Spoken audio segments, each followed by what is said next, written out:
वंचितचे उमेदवार पंजाबराव डक यांनी मोठा दावा केला। संजय जाधव निवडून आल्यास ईडीच्या भीतीने भाजपमध्ये जातील। महादेव जानकर जिल्हा बाहेरील उमेदवार आहेत असं डक यांनी म्हटलंय।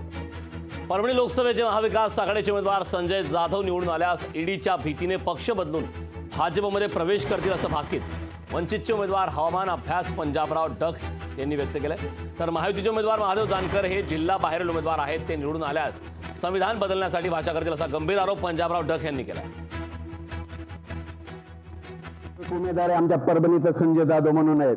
हे जर निवडून आले तर परत ईडीच्या भीतीने दुसऱ्या पक्षात जातील, मन बीजेपीत जातील, म्हणून तुम्ही हे लक्षात घ्या। म्हणजे हे सगळे एकच आहे, म्हणजे काही बॅकडोर येईल किंवा पुढच्या दाराने येईल, ह्यांच्या इंट्रिया मागून पुढून आहेत। म्हणून हे तुम्ही सर्व शेतकऱ्यांना लक्षात घ्या। त्याच्यानंतर झालं जानकराचं, जानकर इथले प्रॉपरचे नाहीत, मग त्याला उमेदवारी कशामुळे, म्हणजे त्यांना कशामुळे तुम्हाला मतदान करायचं?